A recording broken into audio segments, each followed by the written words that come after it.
Ag Toghadh Scoláire na Bliana. Theas bannaí mhuircheú, leas phríomhaide na scoile, os cóir an ranga le fógra a dhéanamh. Bhí beart pop air ina lámh aici agus nudanna faoin bhógra scríofa ar an gláir dubh aici. Duine siad do na páistí go mbeadh toghacháin ar siúl agus bheadh daltaí na scoile ag ranú Scoláire na Bliana.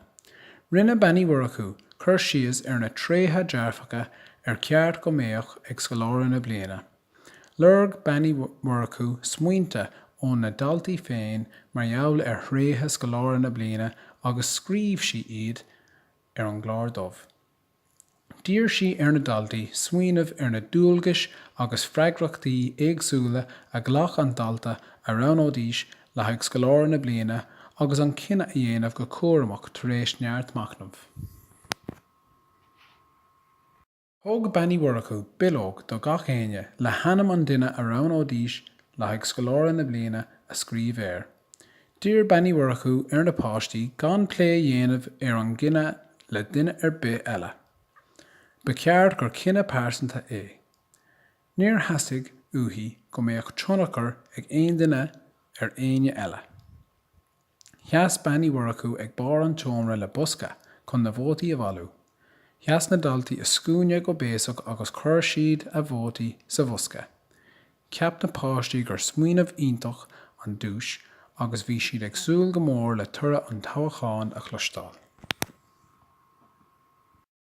Tar éis de bannaí mhuircheú dul ó rang go rang le gach bhóta a bhailú, thuaigh sí chuig an oifig ginearálta.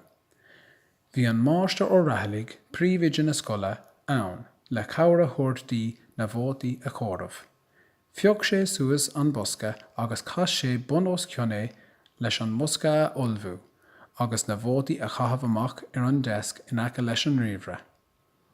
Thuaigh siad tríd na bhótaí go léir go hintach cuaireamach agus d'eagraigh siad an páipéir ina mártainna beaga do réir rabha an fáiste. Sár amhád ba léir go raibh cúpla umthóir láidir acu. Níor bhada go raibh rabha na báistí feite amach acu. Cúpla lá níos déanaí bhí tionól ar siúl sa scoil agus bhí pobal na scoile go léir i láthair. Bhí an hala plódathe agus bhí na daltaí go léir ina suí ag bheithimh go sceitimíneach ar thura an toghacháin. Bhí churn ar an ardáin taobh leis an máiste ó rathaigh, ceannathe ag an scoil mar a gúis do Scoláire na Bliana. Bhí an túsal de faoite, cathaoirleach, bard banistíochta na scoile ar an ardáin freisin, tus go ndearna sé oireacht ar an dúis. Ba mhór an áir sin mar ní minic a chonaic aine an túsal de faoite timpeall ar an scoil i ritheann le dé, tus gur de líadóir gnóchach é. Chur an máiste ó rathaigh fáilte roimh an úsal de faoite agus thug daltaí na scoile bualadh mór bus dó le buíochas a ghabháil leis as an obair dhíogarsach a rinne sé imléana, ag tiomsú airgid ar son na scoile. Gan na huile muile dógar an máiste ó rathaigh an búiteoir. Céimh ann ach Sandra ní chealaigh. Lig na páistí go léir lú mór áthais astú. Fad ar thug an máiste ó rathaigh cuireadh do handra teacht suas ar an ardáin.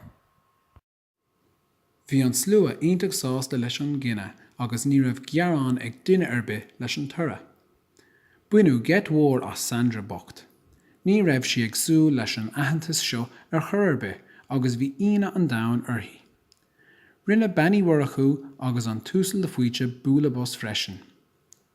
Bhíonnig an máiste ó rathaigh do handra go raibh an dúis go thomláin tiltte cí.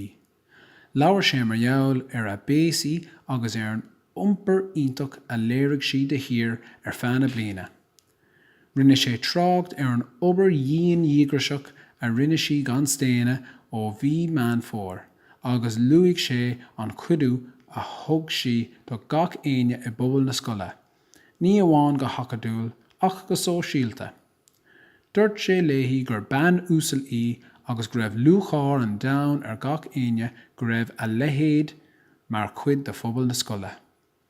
Ghabh sé cógáirdeas leis an galaín iontach arís agus thug an slua bualadh bus glóbhar eile dí.